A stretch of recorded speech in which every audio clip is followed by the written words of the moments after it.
মাত্র একটা ডিম আর 1 কাপ আটা দিয়ে 5 মিনিটে বানানো এই নাস্তা মুখে দিলেই মিলিয়ে যাবে। হ্যালো এভরিওয়ান, আসসালামু আলাইকুম। বিকেলে চা বসিয়ে দিয়ে মাত্র 5 মিনিটে ঝটপট এই দারুণ মজার নাস্তাটা সহজেই বানিয়ে নিতে পারবেন। আর এটা বানানোর জন্য খুবই কম উপকরণ লাগে আর খেতে হয় দুর্দান্ত। মুখে দিলেই তো একদম মিলিয়ে যাবে। আশা করছি রেসিপিটা ভালো লাগবে। চলুন তাহলে ঝটপট বানিয়ে ফেলি।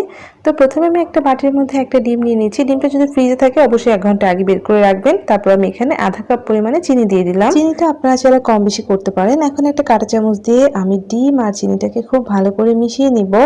আপনারা চাইলে হ্যান্ড বিটার দিয়েও এই কাজটা করে নিতে পারেন, তবে আমাদের সবার বাড়িতে তো আর হ্যান্ড বিটার থাকে না, তবে কাঁটা চামচটা সবার বাড়িতে থাকে, তাই আমি কাঁটা চামচ দিয়ে ফেটিয়ে দেখাচ্ছি। আর এটা ততক্ষণই ফাটাতে হবে যতক্ষণ না ডিমটা এরকম সাদা হচ্ছে, চিনিটা একদম গলে যাচ্ছে, একটু ফমি ফমি ভাব হচ্ছে, ততক্ষণ পর্যন্ত কিন্তু ফাটাতে হবে। আর এই পর্যন্ত আমি ফেটিয়ে নিয়েছি।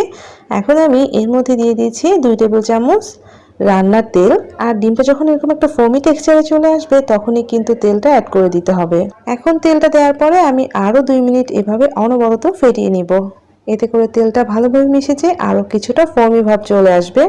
আর এর মাঝে কিন্তু চিনিটা একদম ভালোভাবে গলে গিয়েছে। দেখেন, যখন এরকম একটা ফোমি ভাব চলে আসবে তখনই কিন্তু নাস্তাটা একদম পারফেক্ট হবে। দেখেন, আমি অনবরত ফেটিয়ে নিয়েছি আর এটা করতে আমার 5 মিনিটের মতো সময় লেগেছে। তারপর তেল অ্যাড করে দিয়ে আমি আরো 2 মিনিট এভাবে অনবরত ফেটিয়ে নিলাম।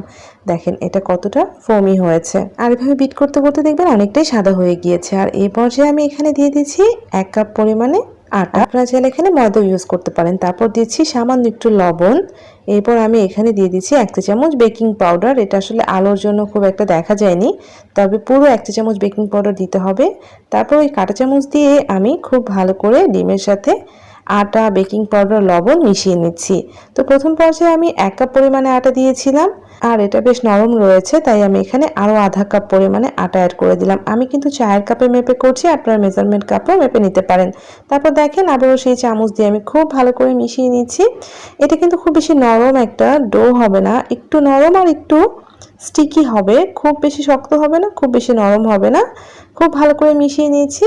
আর তার জন্য আমি প্রথমে 1 কাপ আটা অ্যাড করেছি, পরে আমি বুঝে আরো আধা কাপ আটা অ্যাড করে দিলাম। আপনারা কিন্তু এটা বুঝে করবেন। আর ঠিক এরকম একটা টেক্সচার হতে হবে। দেখেন কতটা আঠালো। আর এটা একদম বেশি নরমও না, আবার অনেক বেশি শক্তও না।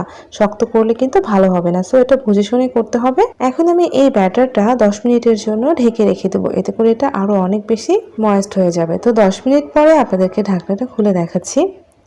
দেখেন এটা কিন্তু আরো কিছুটা সফট হয়ে গিয়েছে আর একটু সেটও হয়ে গিয়েছে। তো এখন আমি এই চামচ দিয়ে মেপে এভাবে ছোট ছোট করে বল করে নিচ্ছি। আপনারা কিন্তু অবশ্যই চামচে আর হাতের মধ্যে কিছুটা তেল লাগিয়ে নেবেন, তাহলেই হয়ে যাবে। আর আপনারা চাইলে এখানে কিন্তু কিছুটা এলাচের গুঁড়া কিংবা ভ্যানিলা এসেন্স অ্যাড করে নিতে পারেন আগেই। তো দেখেন আমি হাতের সাহায্যে এরকম গোল করে সফট একটা ছোট ছোট বল করে নিচ্ছি। আপনারা এভাবে সবগুলো একটা প্লেটে বানিয়ে উঠিয়ে রাখবেন। আমিও সেভাবে নিয়েছি। চুলায় তেল গরম করে নিয়ে চুলার আঁচ একদম লো করে দিয়ে এক এক করে এই যে ছোট ছোট নাস্তাগুলোকে ছেড়ে দিচ্ছি। অবশ্যই চুলার আঁচ কমিয়ে রাখতে হবে। তেলটা গরম করে নিয়ে একদম চুলার আঁচ কমিয়ে রেখে ভেজে নিতে হবে। দেখেন আমার কিন্তু একটা সাইড পুড়ে গিয়েছে, কারণ আমার চুলার আঁচটা বাড়ানো ছিল।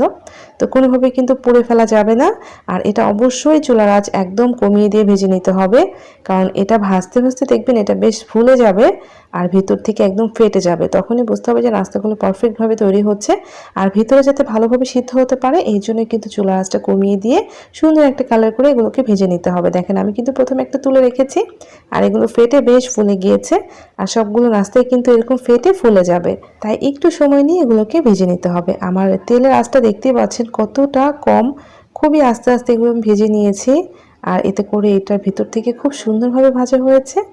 আর দেখতে পাচ্ছেন কালারটা কতটা পারফেক্ট হয়েছে। ঠিক এরকম কালার করে কিন্তু নামিয়ে নিতে হবে। এই নাস্তাটা খেতে এত মজা, ঠান্ডা হওয়ার পর এই নাস্তাটা মুখে দিলে একদম মিলিয়ে যায়। দেখেন আমি সবগুলো ভেজে তুলে নিয়েছি। দেখতে পাচ্ছেন দেখতে কতটা সুন্দর হয়েছে। এটা বেশ গরম আর দেখেন কতটা সফট হয়েছে।